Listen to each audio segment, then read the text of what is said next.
Hey, all my Virgo friends. Welcome to my YouTube channel. My name is Teri Hunter. I'm an intuitive astrologer, and I'm here today with your August 2024 monthly horoscope. These horoscopes are based on whole sign Western astrology. So when I'm talking about Virgo, I'm referring to Virgo rising as the first house and dictating the landscape of the chart.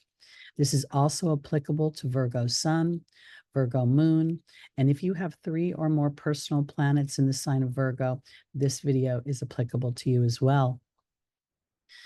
When I refer to a day and a time, I'm talking about the Pacific time zone, so please adjust for your location.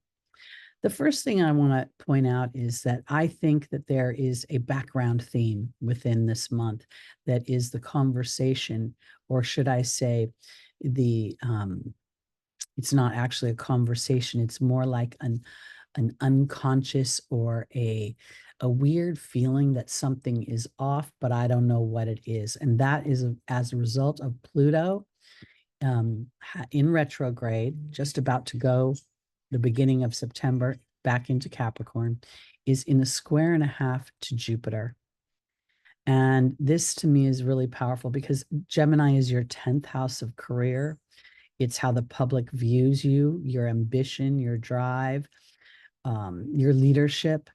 And here we see this Pluto energy sort of kicking up the dust of something that feels,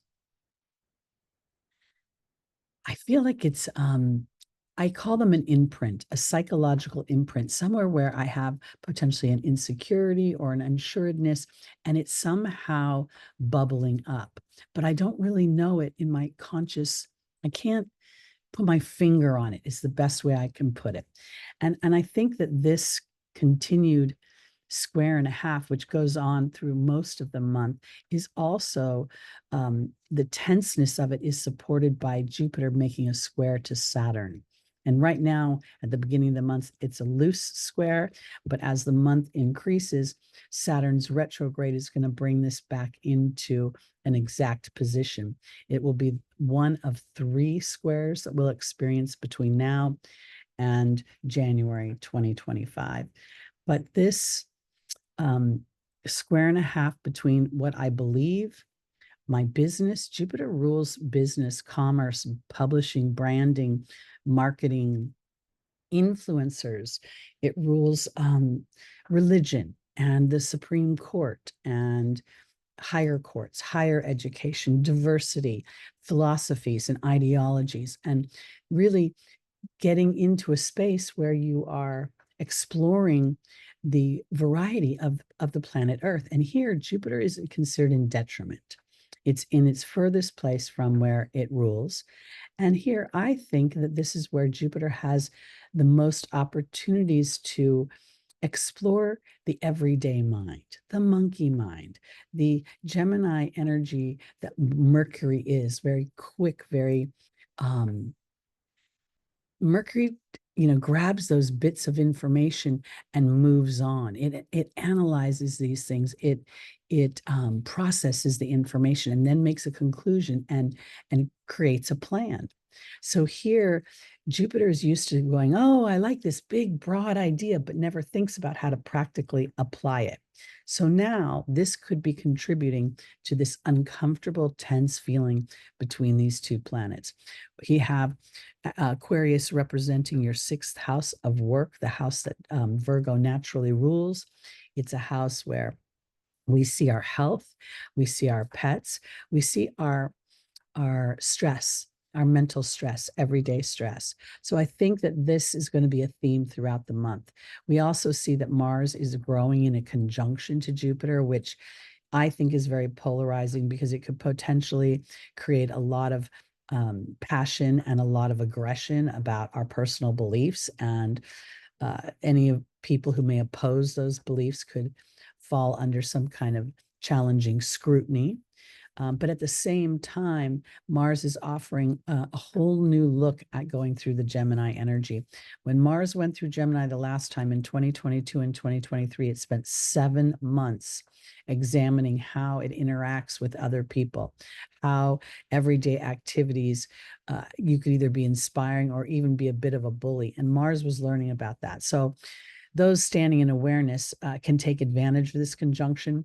Those standing in a lack of awareness will be very reactionary, very pissy, and potentially challenging and confrontational. The square with Saturn here is the first. There will be 3 of them. We will see Jupiter retrograde later on in the year. They'll meet up again, I think in December, and then in January when Jupiter goes direct again. But in the meantime, what we're seeing is this sort of my belief system is in contrast to whatever authority, government, whatever is repressing me or holding me back in some way. Saturn in its most challenging energy will stoke fears. So this aspect that we're looking at right now feels to me as if there's this unsettling feeling throughout the month that things are not secured, that things aren't clear moving forward. And Virgo very much likes to see a plan and then execute that plan. So this might be where you find yourself really having to dig into your intuitive body. Now, at the same time, your ruling planet, Mercury, here in your first house, is stationing to go retrograde on the 4th. So it's barely going to move 1 degree. It's going to go up to 4 degrees before it retrogrades, goes back into Leo, which is your 12th house. And it will be there until the 28th of August. And then it'll move forward again. Now, this is very significant because Mercury has at the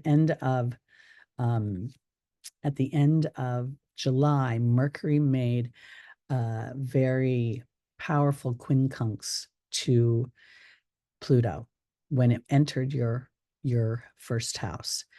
And there was what I call a transit yod, because Neptune was also involved. This will happen 2 more times in August, and we'll see that as we move forward. But one of the other things I want to bring up is that not only is Mercury your ruling planet, Mercury is exalted in the sign of Virgo. So it's kind of got a doubling down on its power here. So now we have this argument between Mercury and Mars. Mars again in your 10th house of career. And this could very well be where your mind and your speech is feeling in conflict in some way to things that are happening around you. Mars represents the male energy. This could have to do with literally men in your life, or it could have to do with feeling a certain amount of aggression coming towards you. It's a very powerful time to be aware, because the roadways, everything that Gemini rules is going to be a bit inflamed throughout the month of August. And your awareness of that will help you to process it more with more prowess, I guess I want to say. Now we see a loose conjunction here to Venus. Venus is going to enter Virgo soon, and this is going to be her fall. We'll see her go into that quincunx in a minute. But what I want to point out is that Mercury is very much examining the way it's processing things this month, really trying to determine if the information is accurate or if the information is just like fake news. I want to put it that way. And so there's a bit of a challenge here. And that could also be reflected by this weird haunting feeling that we talked about between Jupiter and Pluto. Jupiter rules my belief system. It rules my connection to the angelic realm, my, literally my spirituality. And somehow it's running into some conflict with something I've been taught, something other people have impressed upon me. And that could be that I'm powerless, that I don't really have any power. And the square from Mercury to Mars may be very much saying, no, you have power. You have the power of your mind when you harness it. But that's not easy to do, because the mind itself is an apparatus that much of it works on its own. So this is really, really powerful start to the month. Now we go to the 4th, and this is 3 big things are happening on the 4th. First, we have a new moon in Leo at 4:13 a.m. Pacific time. And this new moon is in a beautiful aspect to, beautiful depending on how you like to think of it. I think of the sextiles and the trines both as beautiful aspects, harmonious aspects. So here we have this 12-degree Piscean degree offering me an opportunity in the dark of night to plant the seeds for new faith and for new things that I want to experience, potentially for expansion of my business and or my career. And it's going to require me being brave and being aware of where I might hold anger and resentment, and if that is working for me or inadvertently pulling me into a more challenging place. And again, that's represented by that square to Saturn and the square and a half to Pluto. We see here that Venus is about to move into her fall in Virgo, your first house. And here's this traveling yod, this transit yod I've been talking about. Mercury first experienced it, and now Venus will. We see this blind spot, the quincunx to Neptune. Neptune is in a sextile to Pluto, and Pluto is in a quincunx to Venus. This is a focal point. My self-worth, my skills, my sense of comfort and ease, my money, it's all coming into focus. And these two outer planets are calling forth for a deeper analysis, one that comes from your soul, that comes from an inner knowing, that doesn't come from your eyes, your ears, your nose, your mouth, your physical senses. And in that analysis, is this true for me? Is this work for me? The bigger questions asking your soul, I feel like you will, there'll be some sort of inner urging you in a direction that, while it will be faith-based, your actions, they can be very, very powerful and very transformational. We see that Venus is literally on Regulus, the star of the royals, the fixed star. It's a very powerful and abundant star. And Venus is also at this time at 29 degrees during the new moon. This reduces down to an 11. And here, Neptune is retrograde in Pisces at 29 degrees, reducing down to an 11. This is really indicating thought. 11 is the master number of thought. When you see a series of ones repeatedly, Spirit is alerting you that your mind and your thoughts are manifesting very quickly, and be mindful of what you are thinking so that you manifest what you want. Now we see that Mercury is here in conjunction, very much stationed. But part of this, loosely now, part of this quincunx from Pluto to Venus. But in a couple of days, it's going to revisit this point at 0 degrees. So this is really big. Now, we also see that Venus and Mercury are in a square to Uranus. So there could be some anxiety that is cropping up. The 9th house rules our belief system. Your 9th house is Taurus. And you've been going through a series of transformations in what you believe and what you think, moving towards the future, thinking about, expressing maybe more of the genius of your own ideas and creations. Uranus is so futuristic in some ways. It's hard to describe because, again, we're encased in this human mind that uses our own experience for reference points. And what Uranus represents is experiences that we have not had yet. It rules our hopes and our dreams and things that we nurture over time to bring into fruition. So there may be a little moment here where Virgo is looking at things and saying, well, I don't see any evidence of all this work that I've been doing, and the work could be part of the challenge, because if you're not finding joy in your creations, they tend to stutter, they hit speed bumps, and sometimes they just stop altogether. That's one of the challenges of Virgo, that it is, selfless, and it will work. It is so hard for somebody else that inadvertently it can burn itself out. And so when Virgo recognizes how important the self is, it gives it much more energy to be there for others. So this is just the beginning of the day. The sun hasn't even really come up yet. And we're feeling this energy. Now, when we get to, I'm going to go all the way to 10 p.m. Now we'll see that Mercury has gone retrograde. Venus has entered her fall in your first house. And when she's in fall, she's in a place where she doesn't feel her sexy. She becomes very practical here. She becomes very, when she thinks about service, she's thinking about what she can give. And here I think the balance really is with Venus is giving and receiving. And I also think that now we have this full on yod. A yod is the finger of God that is pointing at something, a focal point that the soul wants to work on. At this time, I really believe this is self-worth and making money. Because when we make money, we feel good about ourselves. And I think that there's the potential that there are things that Virgo has been wanting to manifest or shifting energies a bit, creating more space for you to move around in, both financially and emotionally and mentally. And you may be running up against a moment where it feels like nothing's really happening and there's a frustration that's brewing. And yet at the same time, things are happening beneath the scenes that you cannot see. And this is part of your stretch in this life, is to be able to balance the mind and the heart. That's everybody's stretch. But when we're looking at earth signs, we're looking at the world in a real solid 3D way. And we know through science that everything is moving, even no matter how dense and solid it appears to be. Hope I didn't get too esoteric there. We also have I'm going to go now to the 14th, because what's playing out here for the next 10 days is truly, really pretty much the same for me.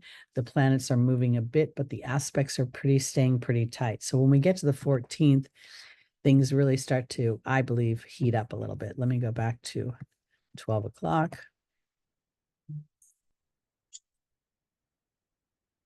Okay, we see that Jupiter and Mars are in exact conjunction. And that conjunction is in an opposition to the moon. The moon will move very quickly, but this makes this very emotional. This makes something is happening outside of myself, my belief system. There's challenges. There's the potential of arguments in the neighborhood, in your workplace, in the media, within the government itself that could be very stressful. We see a focal point to Saturn here in a T-square, the moon and Mars and Jupiter. This to me rings of outside influences.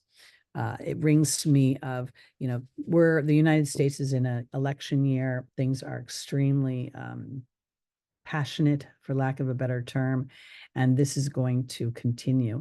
Around this time, I believe, is when the Democratic National Convention is going to take place, and this could be really adding more juice onto the situation where people are just really polarized in their beliefs. So I tell you this not to alarm you, but rather to arm you. Forewarned is, what do they say? I don't know, something about being forewarned is keeping you safe. And I think that that's important, because you just don't want to rub up against people that you already know challenge you.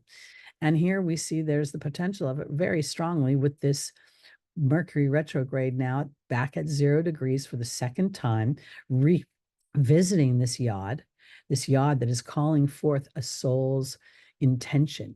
And I really believe for my Virgos, this is an intention to be aware of the mind as a mechanism, the mind that actually doesn't think consciously, but runs on a loop. And in your awareness of the loop, you can suddenly now put in an intention that brings forth an awareness. And when I say an awareness, I mean like a focus that allows you to manifest. So you start to use your mind as a tool, and rather than expecting it to be perfect all the time and running on the positive all the time, you understand the ebb and the flow, because when you go into an ebb, the awareness of the ebb can take you back into the flow. And we see the sun in a couple of days is going to move over this spot as well. So we've had Mercury go over this spot in late July. Then we saw Venus go over this spot. Now Mercury again, really powerful. These three planets, the sun is our ego, Mercury is our mind, and Venus is our self-worth. So these are really strong dynamics. All right. Now we also see, what else do I want to bring up? Let me look real quickly.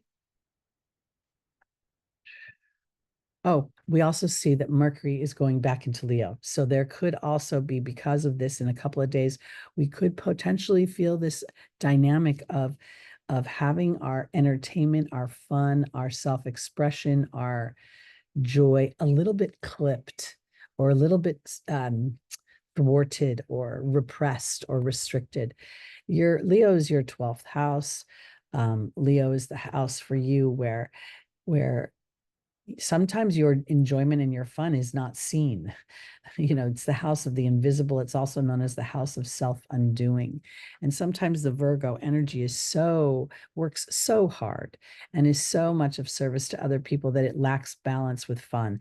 And it gets a little critical of itself. One of the tag lines for Virgo is the perfectionist. And, there is no perfection. We can only hope to God to be fabulously flawed. So this is, I think, going to be an extremely big day for people. I would be very mindful on the roads as well. People could be really out of whack, to be honest. I don't know any other way to say it. Let's go to the 19th. And we have a full moon in Aquarius at 27 degrees. This is happening at 11:25 a.m. Pacific time. And we see that Mercury is conjunct the sun at the time of this full moon. And for me, the way that I read this is very much about sort of the moon reflecting the way that I think. It's almost as if it's like a light goes on, is the way I want to put it. I feel like for my Virgos, your ruling planet is illuminating something, but it isn't something that is meant to be a regret or oh, I should have known that, but rather oh, this has been a soul imprint, a soul's habit of being. And now with my awareness of it, I have an opportunity to shift it. We see a really strong T-square from Venus to Mars and Jupiter, and then Saturn here. Mars and Jupiter are just kind of banging up against each other. One is just making everything bigger, and meaning Jupiter is just expanding everything, and Mars is sort of deciding in this moment, how do I stand up for what I believe in and also at the same time express myself constructively so people can hear me? And it's very challenging because there's a lot of passion behind it. And I think it has something to do with Saturn's influence here and that feeling of government restriction, limitation. Sometimes, pardon me, sometimes Saturn's energy can make us feel like, why bother? This just feels like an endless road of giving to somebody else or working for someone else and never receiving, never getting my turn. And I think that that's what this T-square is illuminating, because in order to get your turn, to get your time, you're going to have to claim it. You're going to have to say, I want it, and carve out the time for it. So I think that's what this illumination is. I think that when I look at this 27 degrees, I can't help but see the Gemini degree again, going back to Mercury. Mercury's retrograding. When do I have fun? How do I have fun? How do I show leadership within and balance within my playtime and my work time, my service to others? And then I have this, this 27th degree just feels like it's just, this whole month is sort of focused on the emotional imprints that hold you back, coupled with the conscious thoughts that you have that tell you you're not enough, or you haven't done enough, or you're not pretty enough, or whatever the I'm not is, and how there's like a tension that says, wait, I don't know if that's true anymore. I don't know if it was ever true. Why am I doing this to myself? This square from the 27 degrees here to Uranus is another T-square we're looking at from the moon and the sun. I mean, this is just a super tense time with a lot of focus on what do we believe? Are we willing to take constructive action? Are we willing to go to the 2.0 version, or are we just going to sit in this 1.0 version of ourselves and get stale or feel dry? What I love the most about this whole day is the trine to Chiron in the house of individuality and the self. Aries is your 8th house of transformation, Virgo. It's, gives you an opportunity here to really examine how you feel a sense of your own individual purpose, not a purpose attached to your service to someone else, not a purpose that says, I got to get up and do my chores. There's such a need for balance here. That's what I'm seeing. It's not to give up your responsibilities, but to infuse more me time so that you're better at your responsibilities when the time comes to perform them. And this full moon is going to illuminate a lot. And it may illuminate beliefs about other people. That's the other thing that's going on. Gemini would also infer other people. We've got this transit yod going on by Pluto. Pluto infers other people having power and control over me. We have the Saturn inferring governmental authority of some kind, an elder of some kind. So there's a lot going on there. Plus, we have the 17 degree is the Leo degree. So we have this Aquarius full moon that's illuminating something that's happening in my 12th house of Leo. And that Leo degree is about self-expression. It's about an authentic heart and the courage to move that direction. And Mars is at the Libra degree of balance. So I don't think we're about abandoning ship anywhere. It's just about being even, fair, as they say. And I mean fair to yourself. All right, so let's go now to the 22nd. I'm going to go back to 12 p.m. and we'll see the sun has its moment with Neptune and Pluto. So now the sun is in this yod, as I like to, I really think of it as a transit yod. God is offering me an opportunity to look at something. And for you, I think this is really significant because it all takes place on the cusp of your 1st and 12th house. So you have a real opportunity to start to shift something on a soul level so that you don't need to experience it in other lifetimes or even in this lifetime anymore. But it is really going to take you processing and analyzing, Virgo, that your intuitive body, and I do believe Pluto represents intuition, as does Neptune. And when you allow these two planets to sort of be the legs that you stand on, you'll see yourself in a much more positive and much more vital way moving forward. And by the 28th, the Mercury is going to hit that 21st degree of Leo and then start its forward motion again. So we're going to see this final time later, a little later in the month. But it's a real journey of enlightenment, of awareness. And through the awareness, it's not meant to put me back into a place of shoulda, coulda, woulda, but rather taking this from this point forward. And sometimes it's hard to see how we're going to end up liberating ourselves or how we're going to move that story forward without, some intervention. And that's what this has to offer, divine intervention. And you won't be able to see it. You won't be able to hear it until it shows up. So your faith in it and your focus on it, everything's working out for me, will be the most powerful thing you can do throughout the month of August.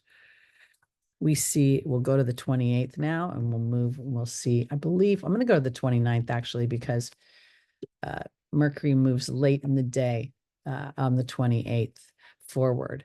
So things feel a little bit lighter, but we still feel this T-square now, even though Jupiter and Mars have moved a little bit away from each other, we still see this focal point here with Mars.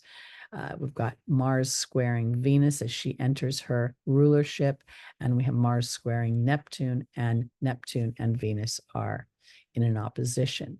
So now Venus is being tasked with the idea of asserting herself, knowing that her assertion for the things that she wants versus giving them up for something else is truly the best way to achieve a win-win. And that's what the opposition that she's feeling to Neptune. Neptune's trying to tell her that. It's like, we create a win-win. We work for both of us. We can't give up ourselves for another. Otherwise, it will be out of balance and over time erosive. And I think that square to Mars, what have I done here? Holy crap. Go here. The square to Mars here and the focal point of that makes me feel as if this is about the individual. This is about taking care of they say if mama isn't happy, nobody's happy, but it's up to mama to make mama happy here, okay? And then everybody can be happy. So this is what I think this is about for Virgo in general, sort of rewriting the idea that if you actually take care of you, whatever that looks like, I don't care if you want to sit in a Barca lounger and do the crossword puzzle for 12 hours. If it brings you joy, then in doing that will bring you more balance in the other endeavors you do throughout your life. So I think that's what this whole month brings up. And we do see some nice, the trine between Venus and Pluto now she's processed something. She's gone through the whole house of Virgo and she's been thinking about things in a more practical, logical, responsible, realistic way. And now there's something to be garnished from this. And there's a huge trine here between Venus, Uranus, and Pluto. So the month ends nicely. Now we still have this square over here, but we're always going to feel a sense of tension. It's part of the Earth experience is to have the contrast to give us the opportunity to make choices. And that's ultimately what karma is. I also want to comment that Venus is approaching the supergalactic center, which then further emphasizes her individuality because the supergalactic center is a point where the soul gets to experience itself as source in the physical. So when we get to 2 degrees, 22 minutes of Libra, we're at the exact point. So here she's already starting to feel that. And we see the South Node is heading that direction. So the South Node is indicating that at some point we will have to be egoless to the opinions of others in order to see ourselves as source and then bring that source into our relationships that then allows our relationships to expand, flourish, and grow. I'm going to go quickly to the end of the month. And there she is on the supergalactic center. She's just a few minutes over it. But this is really a powerful point. She still has this bit of an opposition to Neptune, which, they love each other, Venus and Neptune. So even in opposition, they have agreement. I think here Neptune is just being super intentional about Venus being mindful of her thoughts, that her thoughts are things. Again, the 29 reduces down to an 11. The 11 is the master number of thought. And so the month ends what I think in a bit of an illumination. It's almost as if most of the month feels a bit foggy. There's some sort of imprint that's bubbling up to the surface, some sort of habit of thought, some sort of habit of belief, what's possible for myself. And I don't really know what that is when the month starts, but it's nagging at me. And then as the month moves on, I feel like I get more clarity. But the clarity comes because I start to listen to my heart versus listening to my head, telling me all the things that I have to get done each day in order to be a productive part of society. I hope that made sense for you all, Virgo. I hope you give yourself a break. I think August is one of the most tense months of the year. But these are very transformational times that we are in, akin to other periods in history. We're reliving things so that we can make new choices, more balanced win-win choices. All right, here we go. Thank you so much for listening to me. My name is Teri Hunter. I'm an intuitive astrologer. If you'd like to book a reading with me, I am available. My information is below in the description. Please like, please subscribe, please share and comment. And please join me Sunday mornings live at 11 a.m. Pacific time, where we look at the transits for the week ahead, and we do a tarot card and do an angel reading for each sign to get the angel's advice for traversing those transits. All right, everybody, have a wonderful August. I will see you in September. Bye-bye.